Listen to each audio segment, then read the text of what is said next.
The screen explodes with a marker slamming onto a whiteboard. Crack, ink splattering as a hooded figure scrawls a wild equation in a blur of motion. A voice screams, "You're nobody, just a slum kid." Cut sharp, a gavel smashes down. Wood splintering, and a judge snarls, "Prove it or you're jailbait." The camera zooms tight. A string of wooden beads swings from the figure's pocket, glinting like they're alive as he whispers, "I'm infinity." Flash fast. A teacher gasps, a lawyer stumbles, a courtroom erupts, chaos breaking loose. Who is this kid? What's he hiding in those beads? One equation just flipped Detroit upside down, and you're about to find out how. As the chaos fades, to black the narrator jumps in, voice buzzing with energy. "Wild, huh? You won't believe where this goes. Stay till the end for the full drop. Love stories that slap hard and spark hope? Smash that subscribe button. We're bringing heat like this straight from Detroit every time. Let's go." The air in West Detroit's slums hung heavy with the smell of rust and exhaust. A gray afternoon pressing down on the cracked pavement of the alley. Malik Jackson, 17, stood there, his lean frame hunched slightly against the wind, fingers clutching a worn string of wooden beads, his father's last gift before sickness took him. Around him, a pack of kids from the block circled like vultures, their sneakers scuffing the ground. One of them, a wiry boy with a chipped tooth named Tyrell, snatched the tattered math book from Malik's hand and waved it like a trophy. "Yo, check this out," Tyrell hollered, his voice sharp with mockery. "Malik thinks he's Einstein or some shit. What you gonna do with this, huh, ghetto boy? Ain't no numbers gonna save your sorry ass?" The group erupted in laughter, their taunts bouncing off the graffiti-stained walls. Malik's deep-set eyes flickered, dark and steady, but he didn't flinch. He'd heard it all before, years of it, from neighbors, classmates, even teachers. "Worthless. You'll never amount to nothing." The words had carved a quiet place inside him, a hollow he'd filled with numbers, equations, secrets, scribbled in the margins of secondhand books his mom, Aisha, scavenged from flea markets. Numbers didn't judge. Numbers didn't lie. "Give it back," Malik said, his voice low, barely cutting through the jeers. Tyrell smirked, tossing the book into a puddle. "Make me, genius." Malik's jaw tightened, his hand brushing the beads in his pocket, a habit when the world got loud. He knelt, picked up the dripping book, and wiped it on his faded hoodie. The laughter grew, but he ignored it, turning to a shadowed corner of the alley. With a piece of chalk he kept tucked in his sock, he scratched a jagged equation onto the wall, a mess of variables and exponents no high school kid should know.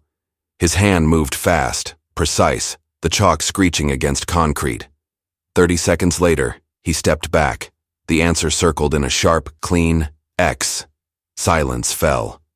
Tyrell's smirk faltered, his eyes darting over the chalk marks he couldn't begin to understand. "What the hell's that supposed to be?" he muttered, but his voice lacked bite now. Another kid shrugged. "He's just showing off." "Ain't real." Malik didn't answer. He shoved the book into his backpack, the beads clicking softly, in his grip.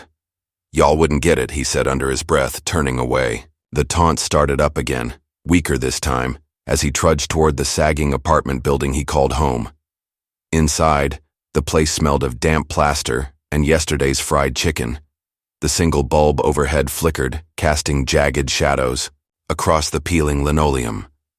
Malik dropped his bag by the warped table, his mom's absence a loud quiet in the room. She'd be at the factory till midnight again, pulling 12-hour shifts to keep them afloat. He sank into a chair, the beads dangling from his fingers, their smooth wood warm from his touch. His dad's voice echoed in his head, faint but steady. "You're everything they don't see, son." He pulled out the math book, its pages curling at the edges, and flipped to a blank spot. But it wasn't blank, not really. The margins were alive with his handwriting, equations sprawling like vines, each one a puzzle he'd cracked alone in the public library after dark. He'd taught himself calculus by 13, devoured college textbooks by 15. It was his shield, his escape from the voices that said he'd end up like every other kid on the block, broke or dead.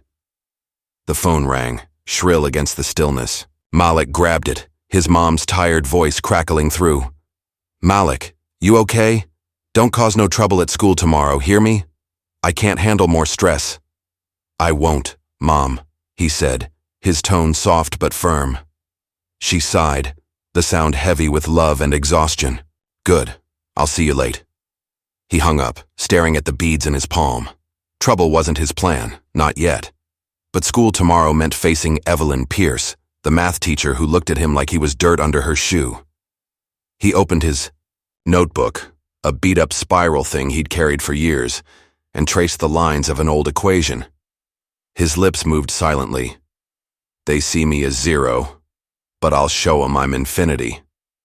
Outside, the wind howled through the alley, rattling, the broken window pane. Malik's eyes narrowed, a spark igniting deep within them. He wasn't just surviving anymore. Tomorrow, whether he wanted it or not, something was going to change. He felt it in his bones, in the weight of the beads, in the numbers that danced. Behind his lids when he closed his eyes, they could laugh all they wanted. He'd make them see. The fluorescent lights buzzed like angry wasps in room 114 of West Detroit High, a cramped, peeling box of a classroom that smelled faintly of mildew and sweat. Malik Jackson slouched into his usual seat at the back, near a window smudged with years of grime, his backpack thudding against the chipped desk. The morning sun barely pierced the haze outside, casting weak streaks across the linoleum floor littered with gum wrappers and pencil shavings. Around him, the chatter of his classmates, a mix of bored yawns and loud bravado, filled the air. But Malik stayed quiet, his fingers brushing the wooden beads in his hoodie pocket. The door banged open, and Evelyn Pierce strode in, her heels clicking sharp against the floor. She was all angles, thin lips, sharp nose, a tailored blazer that screamed authority, and her eyes swept the room like a hawk hunting prey. Malik sank lower, hoping to disappear into the chipped wood of his desk. Pierce had a reputation, tough, no-nonsense, and quick to judge. She'd never liked him, not since day one when she'd smirked at his faded clothes and muttered something about kids like you under her breath. He'd heard it all before, but it still stung. Settle down, Pierce barked, her voice slicing through the noise. The room hushed, chairs scraping as kids straightened up. She slapped a stack of graded tests onto her desk, the sound echoing like a gunshot. Most of you barely scraped by. Pathetic. If you think this is hard, wait till life hits you. She started calling names, tossing papers with clipped comments. Decent effort, Jamal. Try harder, Keisha. When she got to Malik, her hand paused, hovering over his test. A big red 100% glared from the top, circled twice like she couldn't believe it. Her lips twitched, not quite a smile, more like a sneer. She flicked the paper onto his desk without a word, her gaze lingering a beat too long. Malik kept his head down, tracing the beads with his thumb, feeling her stare burn into him. All right, listen up, Pierce said, leaning against her desk, arms crossed. You're still screwing up basic algebra and it's embarrassing. This is your future we're talking about. High school, college, a job, if you even get that far. Her tone was acid, and a few kids snickered. Malik's eyes drifted to the window where a pigeon pecked at nothing on the ledge. Numbers were his world, not this slow grind of worksheets and lectures. He'd solved college-level problems in his head while Pierce droned on about fractions, her voice sharpened, yanking him back. Malik Jackson! She snapped his name like a whip, and his head jerked up, heart kicking hard. Every eye in the room swung to him, some curious, some already smirking. You seem real fascinated by that window. What's out there? Your big plans? Malik swallowed, his throat dry. Nothing, ma'am, he mumbled, barely audible. The beads felt hot in his grip, a lifeline to steady his nerves. Pierce's eyes narrowed, glinting with something mean. Nothing, huh? Figures. Let's see if you've got anything in that head of yours. She turned to the whiteboard, her marker squeaking as she scrawled a monster of an equation. Exponents tangled with variables, fractions nested deep. It wasn't high school stuff. It was the kind of problem you'd find in a university textbook, the kind Malik had cracked alone in the library's dim corners. Go on, she said, stepping back with a smirk, holding out the marker. Solve it. Don't waste our time. The room erupted. Oh, he's done for, A kid named Deshaun hooted from the front. Man, he don't even talk. How's he gonna solve that? Another voice chimed in, laughing. Bet he can't even spell equation. Yo, Malik, you fried. Malik's chest tightened, heat creeping up his neck. He slid out of his seat. The chair scraping loud against the floor, and every step to the board felt like a mile under their stares. The laughter buzzed in his ears, sharp and cruel, but he clenched the beads tighter, his dad's voice whispering through the noise. You're everything they don't see. Pierce handed him the marker, her smirk widening. Show us what you got, genius, or just stand there and prove me right. He took it, the plastic cool against his sweaty palm, and faced the board. The equation loomed, a mess of numbers and symbols, but to Malik, it was a map. Clear, familiar. He'd seen worse in his notebook, solved tougher ones under flickering streetlights. His hand shook for a split second, then steadied. He could hear Tyrell's taunt from yesterday. Ain't no numbers gonna save you. But this wasn't about them. It was about him. Malik pressed the marker to the board and, started writing. The first stroke was slow, testing, but then his mind kicked in, fast and sure. He broke it down, isolated the x, simplified the fractions, unraveled the exponents step by step. The squeak of the marker filled the silence as the laughter died, replaced by murmurs. Wait, what's he doing? A girl whispered. No way, Deshaun muttered, leaning forward. His hand moved quicker now, the numbers flowing like a song he'd known forever. He didn't look back, didn't dare, but he felt their eyes, wide, stunned. The beads clicked softly in his pocket as he shifted, a rhythm syncing with his racing pulse. He circled the final answer, a clean 42, and capped the marker with a sharp click. Stepping back, he turned to face the room, his breath shallow but his face calm. For a moment, no one moved. The fluorescent hum was the only sound, buzzing over their slack jaws and bulging eyes. Deshaun's mouth hung open mid-laugh. The girl in the second row clutched her desk, whispering, "He did it?" Pierce stepped forward, her heels snapping against the floor. She scanned the board, her finger tracing his work, lips moving silently, as she checked each line. Her smirk was gone, replaced by a tight frown, then a flash of something. Shock? Anger? She spun to Malik, her voice low and cold. This is right. The room held its breath. Then Deshaun blurted, "What the hell?" And a ripple of gasps broke the silence. Pierce's eyes bored into Malik, hard and unreadable. "You think you're smart, huh?" she hissed, stepping closer. "I don't buy it. You didn't figure this out. You cheated. Copied it from somewhere." Malik's stomach dropped, but he didn't flinch. "I didn't," he said, voice steady despite the tremor in his hands. "I just know it," she laughed, short and bitter. "Oh, you'll prove that all right. This isn't over." She turned to the class, her tone icy. "Get out your books. Now." The bell rang, shrill and sudden, but no one moved fast. Kids stared at Malik as they filed out, some muttering, "That was crazy," others just gaping. He grabbed his bag, the beads heavy in his pocket, and slipped toward the door. Pierce's voice stopped him cold. "Jackson," she called, low and dangerous. "You're gonna regret showing off." He didn't turn back, but his grip on the beads tightened. Regret? Nah, he just started. The principal's office smelled like stale coffee and cheap air freshener, a suffocating mix that clung to the faded green carpet and the sagging bookshelves lining the walls. Malik Jackson sat stiffly in a hard plastic chair, his backpack slumped. At his feet, the string of wooden beads clicking softly as he rolled them between his fingers. Across the scratched desk, Principal Hargrove, a heavy-set man with a graying mustache and tired eyes, shuffled papers, avoiding Malik's gaze. Evelyn Pierce stood by the window, her arms crossed tight, her sharp features twisted into a scowl that could cut glass. "You're in deep water, Jackson," Pierce said, her voice low and venomous, each word dripping with contempt. "I don't know how you pulled that stunt in my class, but I'm not letting it slide. Cheating's one thing, making a fool out of me's another." Malik's jaw clenched, but he kept his eyes on the desk, tracing a crack in the wood with his thumbnail. The memory of the whiteboard flashed in his mind. Numbers aligning, the marker squeaking, the room going quiet. He hadn't cheated. He'd spent years teaching himself, hunched over library tables, till the janitors kicked him out. The beads his only company. But Pierce didn't care about that. To her, he was just a kid from the block, too poor and too black to be anything more. Hargrove cleared his throat, finally looking up.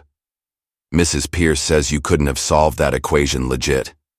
Says it's way beyond what we teach here. His tone was flat, like he'd already made up his mind. Where'd you get the answer, son?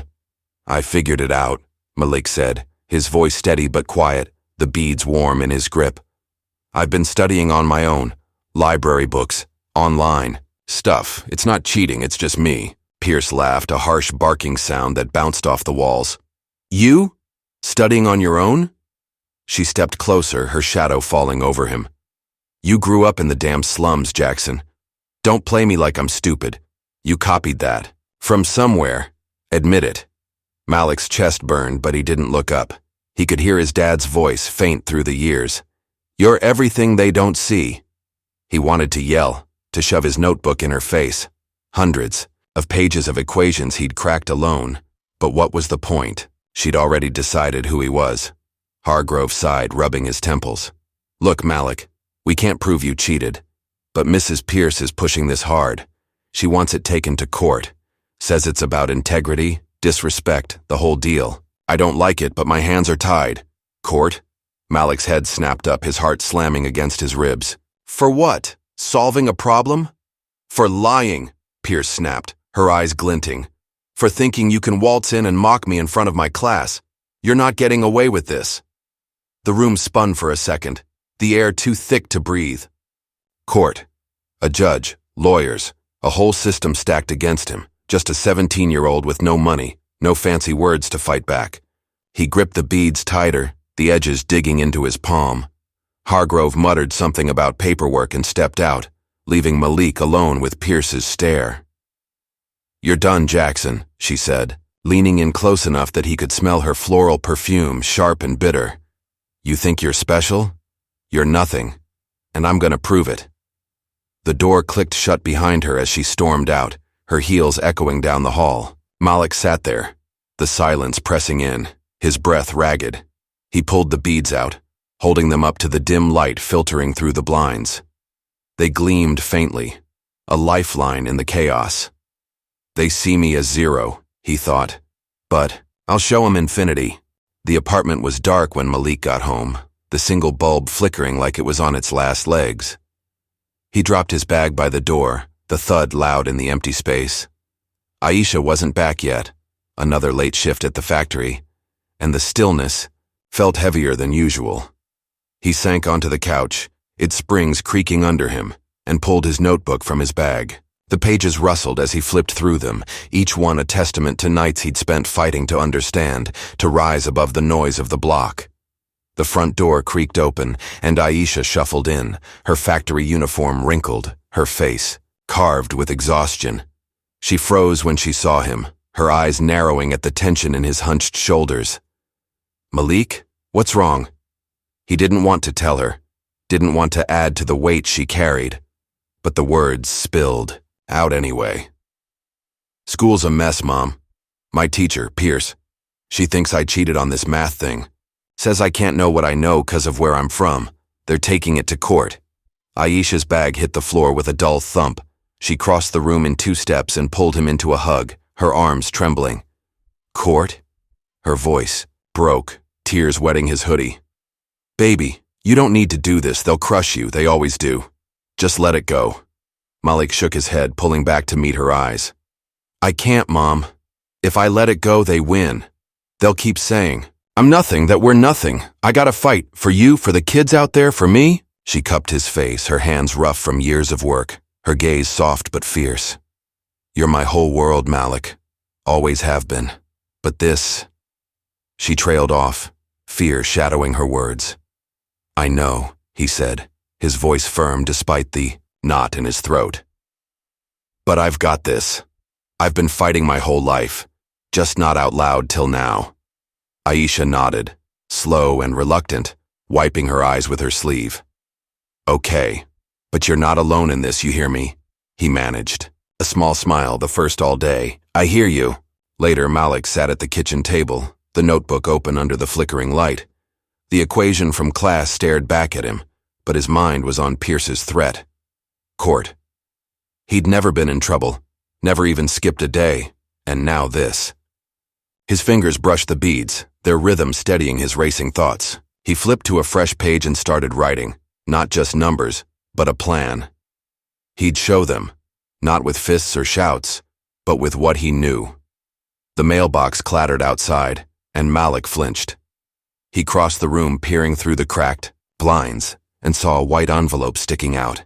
His stomach dropped as he grabbed it, tearing it open with shaking hands. The words blurred at first, then sharpened. Summons to appear. Malik Jackson versus Evelyn Pierce. Court date, 1 week. He let the paper fall to the table, his breath hitching. 1 week to face a judge, a lawyer, a whole room ready to tear him down. Pierce's voice echoed in his head. "You're nothing." But then his dad's cut through clear as day. "You're everything they don't see." Malik straightened, the beads clicking in his fist. "They want a war," he muttered, his voice low and steady. "I'll give 'em peace through numbers." Outside, the wind rattled the building, a storm brewing in the dark. Malik turned back to his notebook, the summons glaring up at him. This wasn't just about math anymore. It was about survival, and he'd be damned if he let them win. The courtroom smelled like polished wood and old paper, a sterile chill seeping from the high ceiling down to the scuffed tiles under Malik Jackson's sneakers.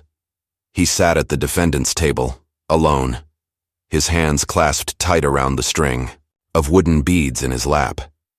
The room was bigger than he'd imagined, rows of benches stretching back, a hulking judge's podium looming ahead, and a faint hum from the overhead lights that buzzed like a distant swarm. His hoodie felt too thin, his jeans too worn against the suits and ties filling the space. He was 17, a kid from the block facing a system that didn't bend for people like him. The gallery rustled behind him, reporters scribbling, a few neighbors from the slums whispering, their voices a low drone. Malik didn't turn. He kept his eyes on the beads, rolling them between his fingers, their smooth weight grounding him. A week had passed since the summons landed. 7 days of restless nights and endless equations in his notebook, preparing for this.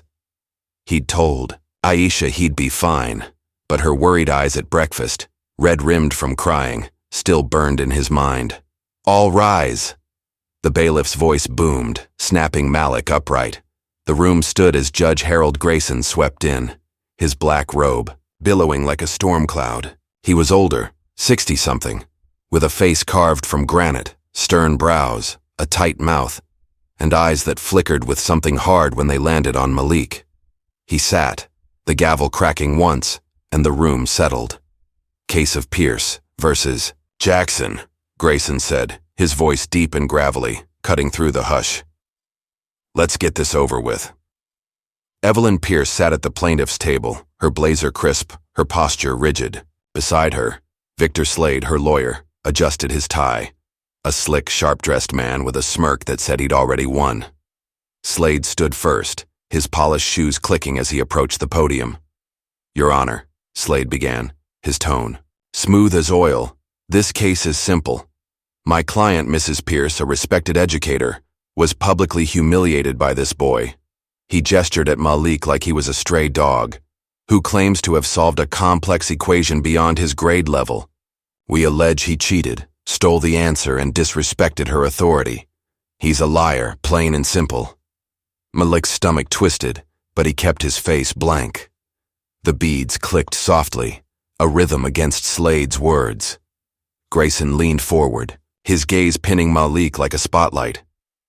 "You got anything to say, son?" Malik stood, his legs shaky, but his voice steady. "I didn't cheat, sir. I solved it myself. Been studying math on my own for years. Library books, whatever I could find. I don't steal." Slade laughed, loud and sharp, cutting him off. "Come on, Your Honor. This kid grew up in a slum. West Detroit, no less. Where's he getting this so-called knowledge? Online? Textbooks? Sounds like a fairy tale to me." He turned to Malik, his eyes glinting. What's your source, huh? Some shady website? Or did you just sneak into a college and swipe it? The gallery murmured, a ripple of doubt spreading. Malik's throat tightened, but he gripped the beads harder, his dad's voice steady in his head. You're everything they don't see. He opened his mouth to answer, but Grayson banged the gavel, the sound like a gunshot. Enough, the judge snapped, his tone impatient. I've heard plenty of excuses in my time, boy. You think you're smarter than your teacher? Then this, court. His eyes narrowed, a flicker of something softer, curiosity, passing through them as they caught the beads in Malik's hand. But it vanished fast. Prove it then. Where's your evidence? Malik swallowed, his pulse hammering. I don't have papers or nothing fancy, sir. Just what's in my head. I can show you. Give me a problem, any problem, and I'll solve it right here. Slade snorted, crossing his arms. Oh, this'll be good. He's gonna perform for us now. Spare me the circus act. Pierce leaned forward, her voice icy. He's stalling, Your Honor. He's got nothing. Just a punk who thought he could play me. The words hit like a slap, but Malik didn't flinch. He met Grayson's stare, his chin lifting slightly. I ain't stalling. I don't need to. Give me a chance, and you'll see.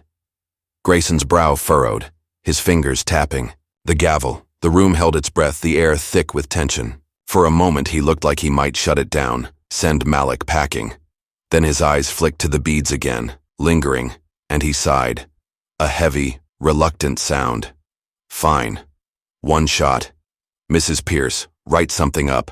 Make it hard. Let's see what he's got. Pierce smirked, grabbing a marker from Slade's briefcase. She crossed to the whiteboard wheeled in by the bailiff, her heels clicking like gunfire. The marker squeaked as she scrawled. An equation, long and twisted, a beast of variables and exponents that made the one from class look like child's play. She stepped back, arms crossed, her eyes daring him to fail. There, she said, her voice dripping with scorn. Go ahead, genius. Prove you're not a fraud. The gallery buzzed, heads craning to see. Malik stood, his sneakers scuffing, the tiles as he walked to the board. The marker felt heavy in his hand, the room's weight pressing on his shoulders. Slade's laugh rang out behind him. He's done for. Watch him choke. Malik gripped the beads in his pocket, his breath steadying. He could hear Tyrell from the alley. Ain't no numbers gonna save you. And Pierce from class. You're nothing. But then his dad's voice cut through, clear and strong. You're everything. This wasn't just a test. It was a fight. He raised the marker, the tip hovering an inch from the board. His heart pounded, loud in his ears, but his mind clicked, on, sharp, focused. I don't need them to believe me, he whispered to himself, the beads clicking once more. I just need to show 'em. The marker hit the board, a single deliberate stroke breaking the silence. The courtroom watched, waiting for him to crash and burn. Malik didn't care. He was already moving, numbers spilling out like they'd been waiting to be free. The courtroom air thickened, heavy with the hum of anticipation, as Malik Jackson stood before the whiteboard, marker gripped tight in his sweaty palm. The fluorescent lights cast harsh shadows across the tiles, glinting off the polished wood of the judge's bench where Harold Grayson sat, his stern gaze fixed on Malik like a hawk on a mouse. The equation Evelyn Pierce had scrawled loomed behind him, a tangled beast of numbers, exponents twisting into fractions, a problem designed to break him. The gallery leaned forward, a sea of whispers rustling through the benches. Reporters, neighbors, strangers, all waiting for the kid from the slums to crash. Victor Slade lounged at the plaintiff's table, his slick grin cutting through the tension. Go on, genius, he called, voice dripping with mockery. Show us your magic trick before you choke. Pierce stood beside him, arms crossed, her smirk a blade aimed straight at Malik's back. The weight of their doubt pressed down, a storm brewing in the room, but Malik didn't turn. He couldn't. His fingers found the beads in his pocket, their smooth wood a lifeline against the chaos.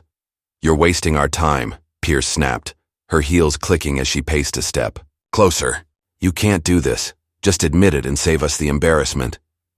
Malik's breath hitched, his heart slamming against his ribs like it wanted out. The marker trembled in his hand, the tip hovering an inch from the board. He could hear the, "Alley kids, ain't no numbers gonna save you, and Pierce from class, you're nothing." The voices clawed at him, loud and jagged, but he shut his eyes for a split second, letting his dad's whisper rise above them. "You're everything they don't see." "I ain't here to lose," he muttered under his breath, the beads clicking once, sharp and sure. His eyes snapped open and the marker hit the board.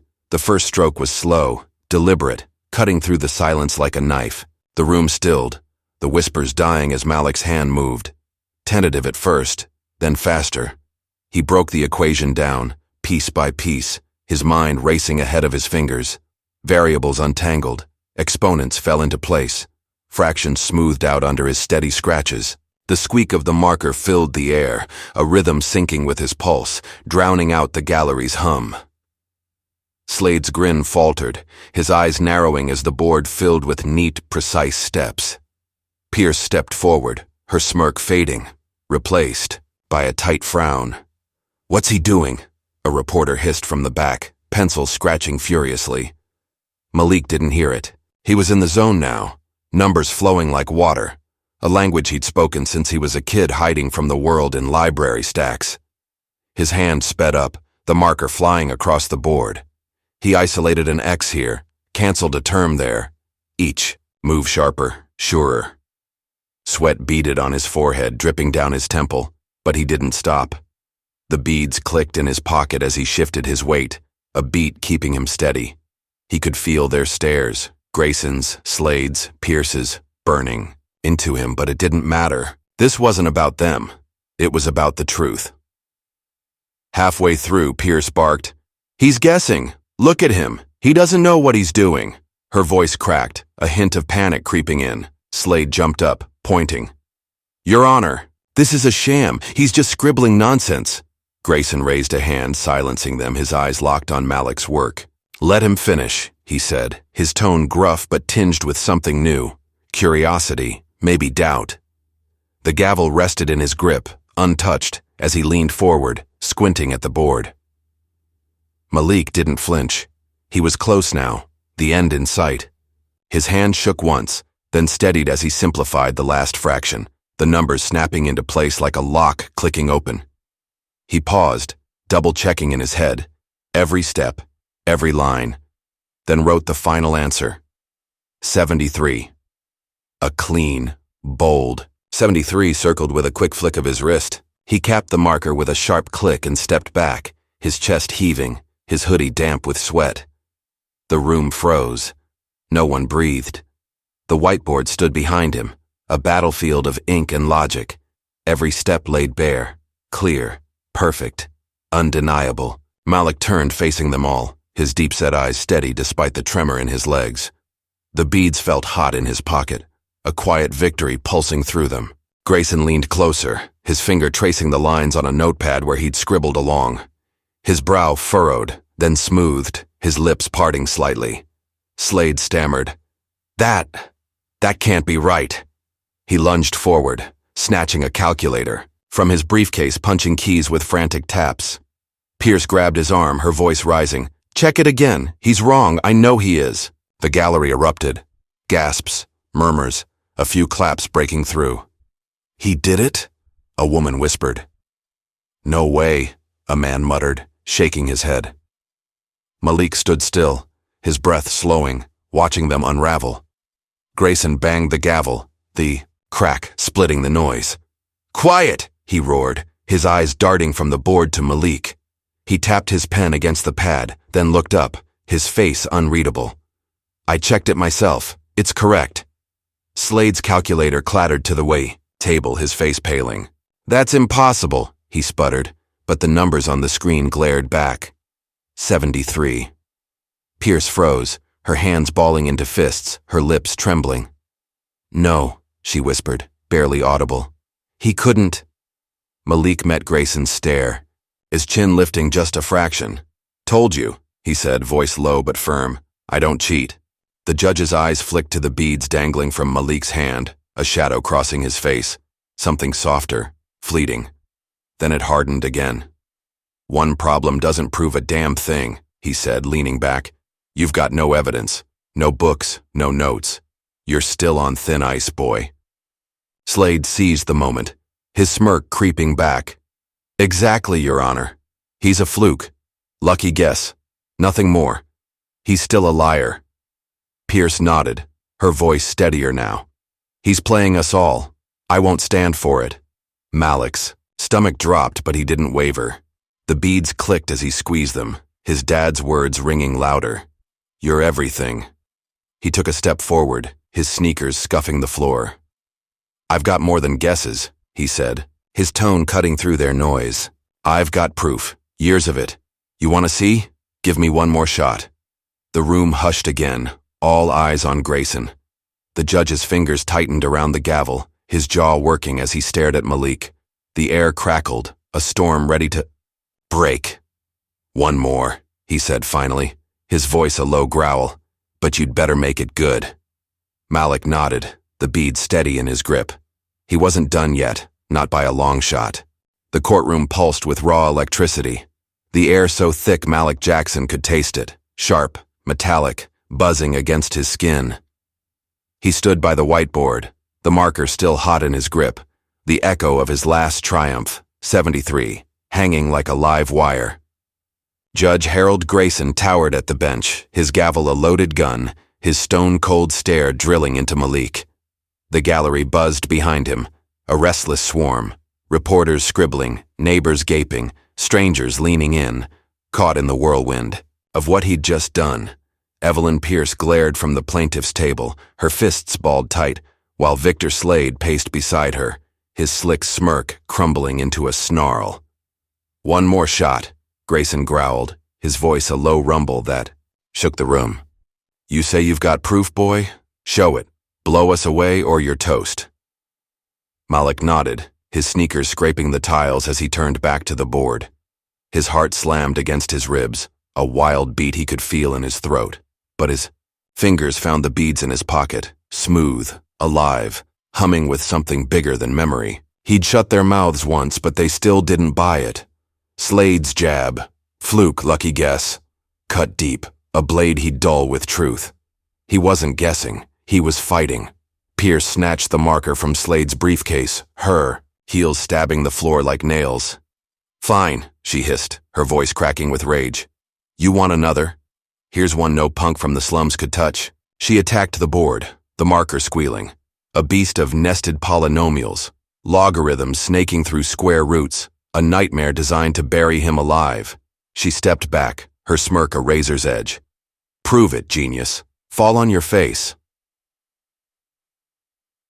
The gallery sucked in a collective breath, a wave of shock rippling through. That's nuts, a reporter muttered, pen flying. Slade barked a laugh, sharp and cruel. He's done, Your Honor. Toast.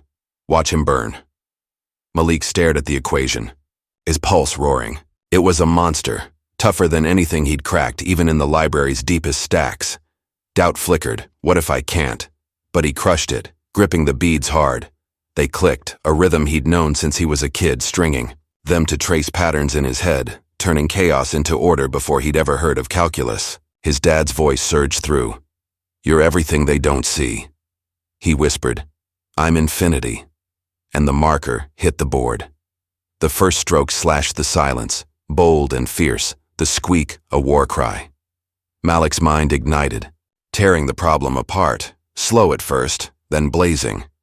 He unraveled logarithms, tamed polynomials, stripped roots bare with relentless precision. The marker flew, ink bleeding into perfect lines, his hoodie soaking with sweat as he moved. The beads clicked in his pocket, a beat syncing with his racing heart. He'd counted them once, years ago, mapping equations in the dark. A secret. Even he hadn't fully grasped till now. Slade's laugh choked off, his eyes bulging as the board filled. Pierce edged closer, her smirk dissolving, her breath hitching.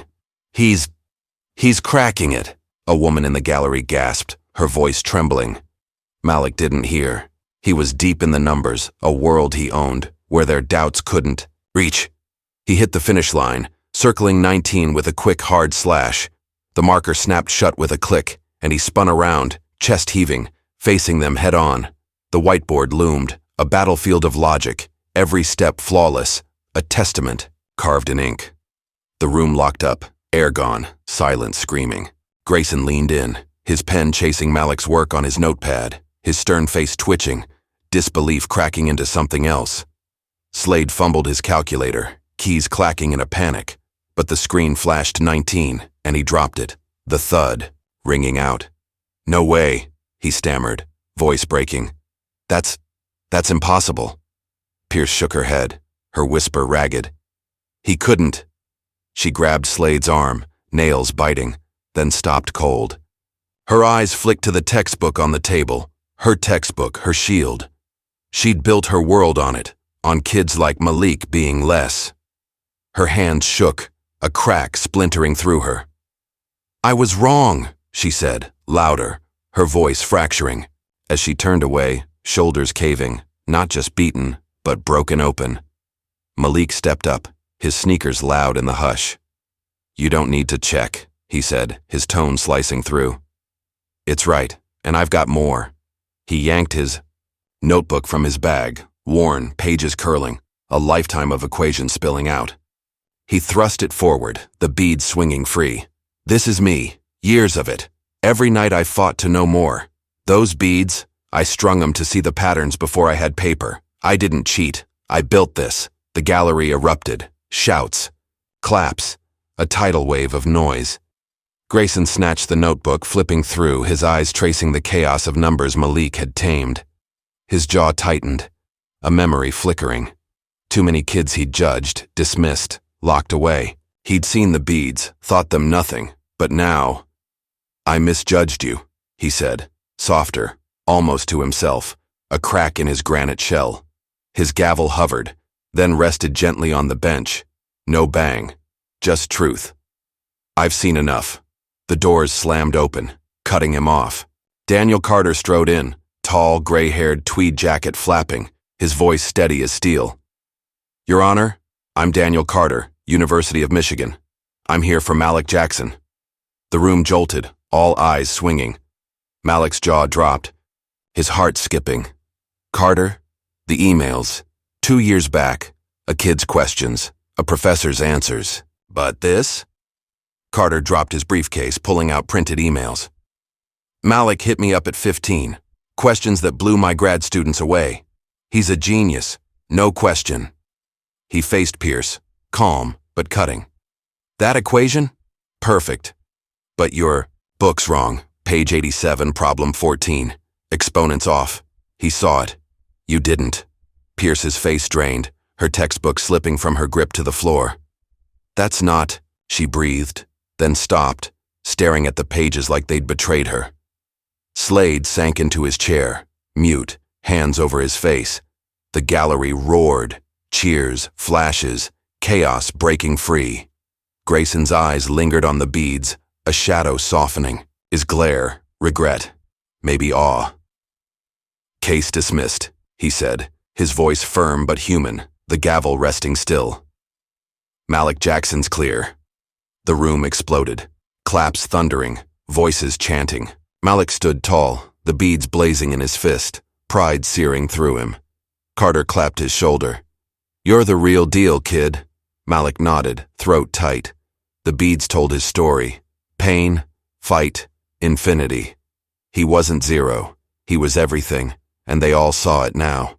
The sun bled orange across West Detroit's slums, a fiery glow licking the cracked rooftops as Malik Jackson stepped off the rattling bus, his sneakers crunching against the gravel-strewn curb. The air hung thick with diesel fumes and the sizzle of street food, a gritty perfume that clung to his faded hoodie. His backpack swung light on his shoulder, the court dismissal notice, a single creased sheet, tucked deep in his pocket like a medal. The wooden beads clicked in his hand, their rhythm a quiet anthem of triumph weaving through the dusk. The block came alive before he'd gone 10 steps, kids spilling from stoops and alleys, their shouts slicing through the evening hum. "Malik! Yo, you smashed it, for real?" Tyrell hollered, his chipped tooth flashing as he barreled through, eyes wide with a mix of awe and mischief. "They saying you took down a judge and that teacher? Spill it, man." Malik paused, the beads warm in his grip, a grin tugging at his lips. Yeah, he said, voice low but solid, cutting through their clamor. Beat 'em with numbers. The crowd detonated. Cheers, whoops, fists punching the sky. Shay, braid swinging, grabbed his sleeve, her voice sharp with wonder. Heard you solved some wild math shit in court. How'd you do that, huh? Her eyes glittered, daring him to dodge. I worked it, Malik said, shrugging, but their stares, bright, hungry, hit him like a wave. These weren't the alley taunts anymore. These were kids who saw him now, really saw him. The apartment building sagged ahead, its chipped paint catching the last light. Malik pushed through the creaking door, the stairwell echoing with his steps, and Aisha's cooking hit him full force, chicken frying, spices sharp in the air. She stood by the stove, apron smudged, her face splitting into a grin when she saw him. She dropped the tongs and yanked him into a hug, her arms trembling, her voice thick against his shoulder. You did it, baby. You're my light, always. My damn light. Malik hugged her tight, the beads pressing into his palm. Had to, Mom, he said, throat tight. Couldn't let him win. Not us. She pulled back, hands framing his face, eyes shining. Radio's buzzing. Judge Grayson went live, said he got you wrong right on air. And Pierce? Fired. Done for good. Malik's chest swelled, a rush of something fierce. Justice. Earned hard. Good, he said, the word heavy with years of being invisible. Aisha squeezed his arm, nodding toward the table. Check that out. Came today. He crossed the tiny kitchen, the floor creaking, and stopped dead. A cream envelope sat there, University of Michigan seal stamped bold. His hands shook as he ripped it open. Full scholarship. Mathematics program. Welcome, Malik Jackson. A scribbled note from Carter slid out. Future's yours, kid. Let's make it huge. Damn, Malik breathed, collapsing into a chair, the beads dangling free. Aisha laughed, bright and rare, wrapping him up again. That's my boy. My infinity. The TV flickered later that night, the volume low as Aisha flipped channels. Malik sprawled on the couch, the beads rolling between his fingers, when Grayson's face filled the screen. Gruff, lined, his robe swapped for a plain suit. Aisha cranked it up, her eyes narrowing. Listen to this. Grayson's voice rumbled, through, slower than in court, waited. 30 years on that bench, I've seen a lot. Malik Jackson, I got him wrong. Kid walked in, no chance in my book, and he flipped it. Taught me we don't look hard enough, not at kids like him. He paused, staring straight through the camera, a crack in his steel. He's a lesson I won't forget. The feed cut. The anchor buzzing about, a judge humbled. Malik sat up, the beads clicking, a grin sneaking out. He said that? Aisha nodded fierce. Damn right he did. You shook him, baby. Shook 'em all. Morning broke cold over West Detroit High, the sky a hard gray above the chipped brick. Malik strode through the gates, the beads in his pocket, his scholarship badge pinned to his bag. The halls thrummed, kids whispering, pointing, their eyes trailing him like he'd sparked a fire. Deshaun caught him near the lockers, grin wide. Yo, Malik, you're big time. Channel 5 had you all over. Block's going nuts. You smoked 'em, man. Just did my thing, Malik said. But Deshaun slapped his shoulder, laughing. Nah, you made him choke on it. Pierce, that judge, everybody. By noon, the buzz hit fever pitch. Kids mobbed the math room stoop, Tyrell, Shay, a dozen others, waiting, books in hand. Tyrell waved that beat-up library tome. You serious about teaching us, right? After all that? Yeah, Malik said, meeting their gazes, eager, raw. He stepped up, voice rising over the street noise. They saw me as zero, thought I was trash 'cause of this place. But I'm infinity, and y'all are too. Don't let 'em box you. The words struck deep, a hush falling, then a spark. Shay nodded sharp. So we can do it. Beat 'em like you? A small kid, pencil stub clutched tight, piped up. I'm bad at math, but I want to try. You can, Malik said, crouching low. I'll show you. He straightened, scanning them. Anyone who's in, come with me. We ain't zeros here, not no more. Tyrell grinned, thumping the book. You're the realest, man. The crowd roared, fists up, and Malik felt it. Hope.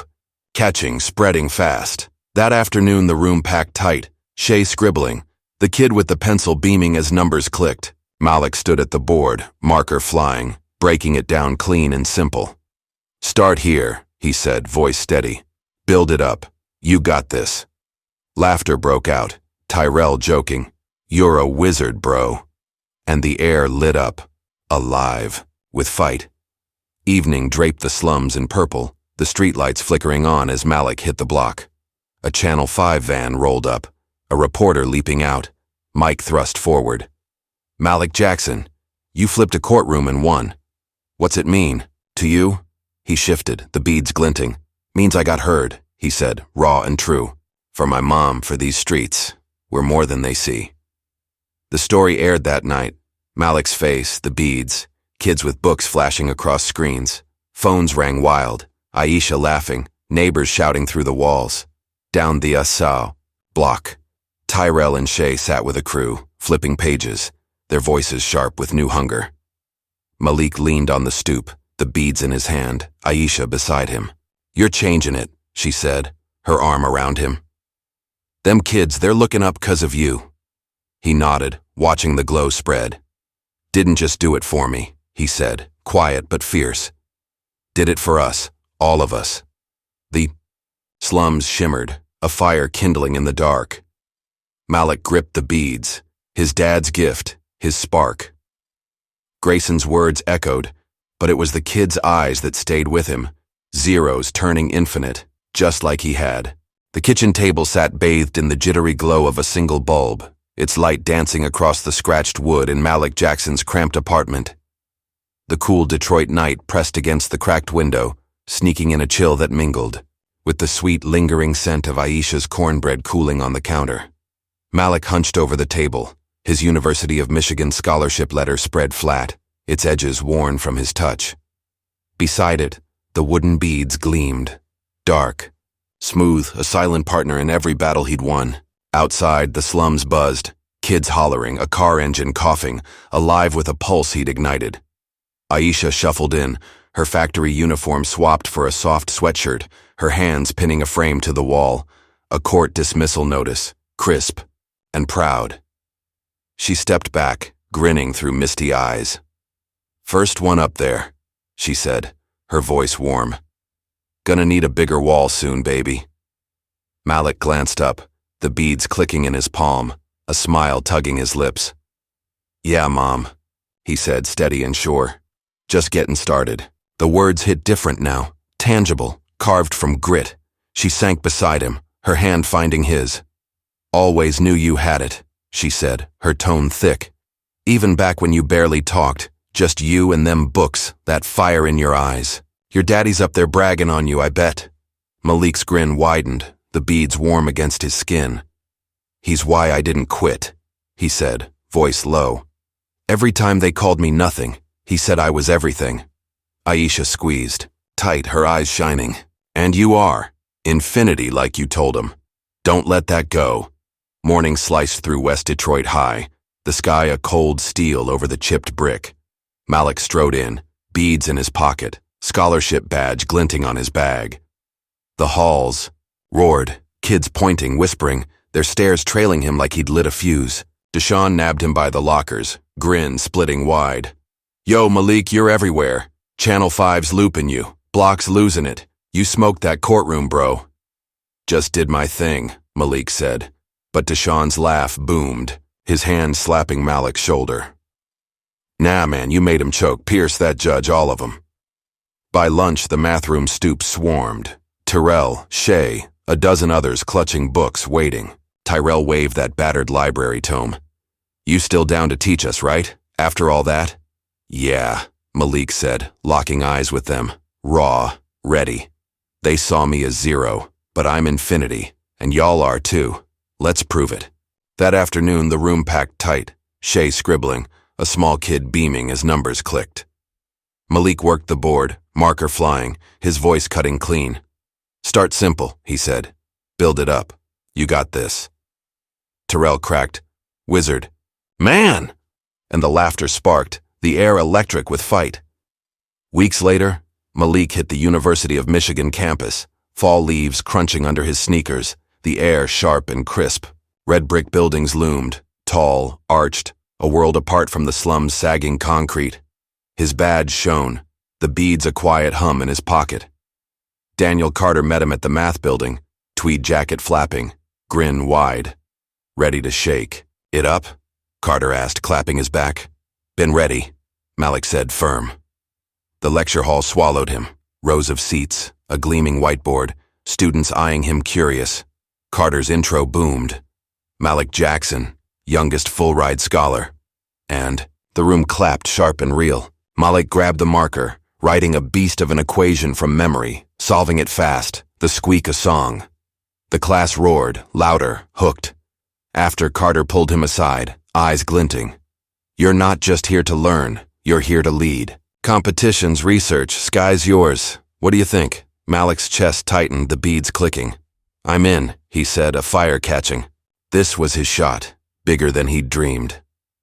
Back in the slums that weekend, the block buzzed different. Kids sprawled on stoops, flipping books, their chatter sharp over sums and squares. Aisha's apartment turned hub, tables crammed with scavenged textbooks, neighbors piling in to talk Malik's win. Tyrell barged through, grinning wide. Be on my test, man, first damn time. You're magic or something. Nah, Malik said, leaning on the doorframe, beads glinting. You did that. Keep pushing. That night, Malik sat at the table, a fresh notebook open, blank, waiting. The beads rested beside him, their pattern catching the flickering light. He'd strung them as a kid, counting chaos into order, mapping numbers in his head before paper came along. Now they sparked something wilder. He grabbed a pencil, sketching fast, not just equations, but a shape. Each bead a point, lines weaving a 3D grid, a model, chaos turned art through math. Infinity ain't just numbers, he muttered, grinning. It's something you can hold. Aisha peeked over, her brow lifting. What's that? Something new, Malik said, pencil flying. A way to show him. Math you can see. Touch, starting with these. He tapped the beads, the idea blazing. Clubs for the block, scholarships, and now this. A tool to make infinity real.